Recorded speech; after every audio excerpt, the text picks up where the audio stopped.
Hello everyone. So it's sad that we are starting our third term with online lesson.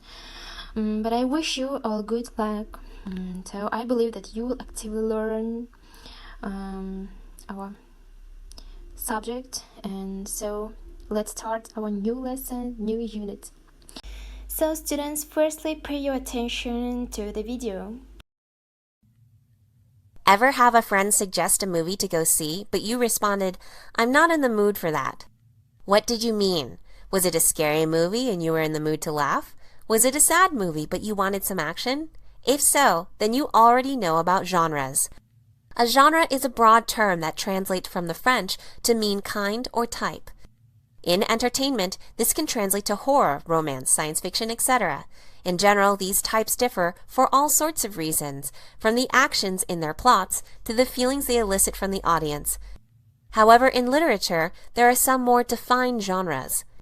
It is important to know which genre a piece of work falls into because the reader will already have certain expectations before he even begins to read.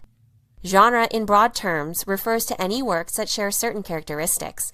If enough characteristics are in common, then the pieces are said to be in the same genre. In literature, there are 4 main genres to help the reader focus their expectations for the piece, though these genres can be broken down even further. A main literary genre is poetry. All poems share specific characteristics. For example, poetry is written in lines and stanzas instead of sentences and paragraphs. Some poems follow strict rules as to the number and length of lines and stanzas, whereas many poems are much more free-flowing. Most poetry is abundant in figurative language, using devices like a simile, metaphor, hyperbole, onomatopoeia, alliteration, rhyme, and much more. Poetry can claim an emphasis on imagination, emotions, and heartfelt ideas. Poetry is usually shorter than the other genres, but some poems are classified as epic poetry, which is long narrative poetry chronicling heroic deeds and serious subject matter.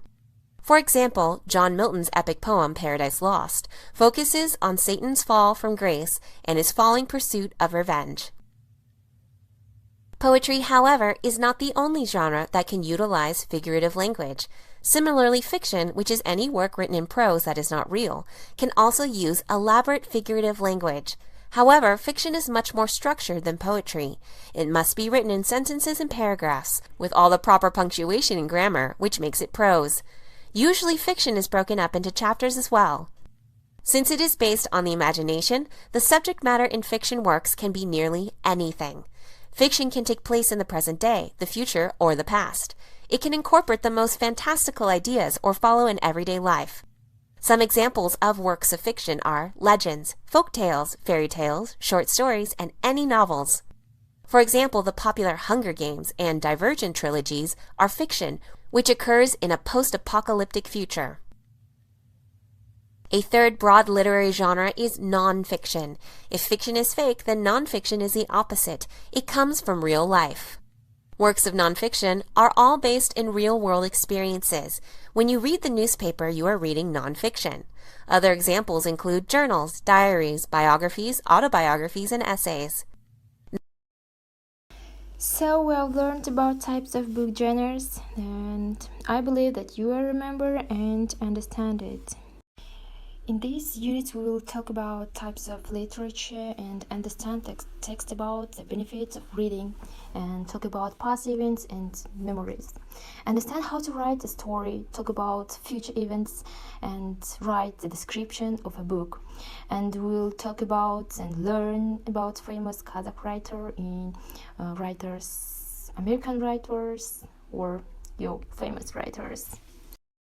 Сәлеметсіңдер ме балалар, өкінішке орай 3-ші тоқсанымыздың 1-ші сабағын онлайн түрде бастауымыз керек.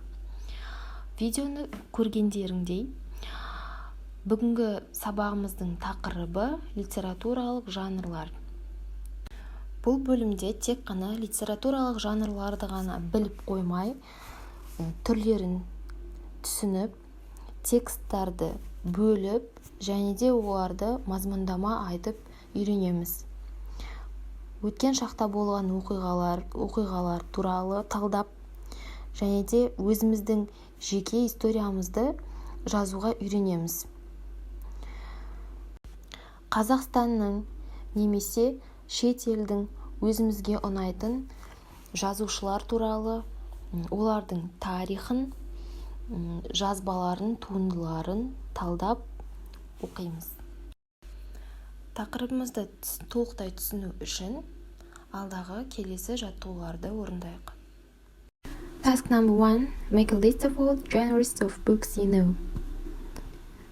Дәптерімізге кітаптың қандай жанрларын білесіңдер, соны жазамыз. Task number 2. Put the words in order to make complex noun. Phrases to describe books. Екінші тапсырмада сөздердің орнына ауысқан, соларды дұрыс орынмен реттеп қоямыз.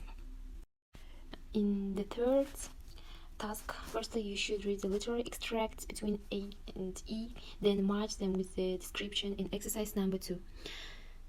Үшінші тапсырмада ең алдымен мына тексттарды оқып, екінші тапсырмадағы descriptionдармен, яғни түсіндірмелермен сәйкестендіреміз, яғни A1, B3 деп.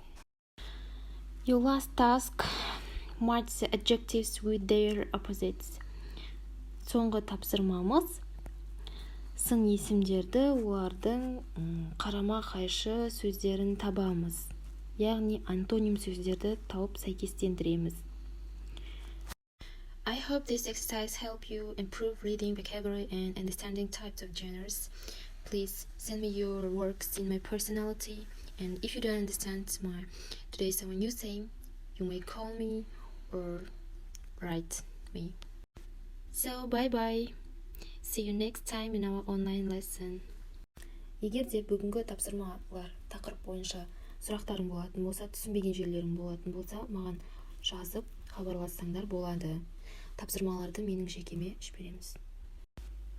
Сау болыңдар.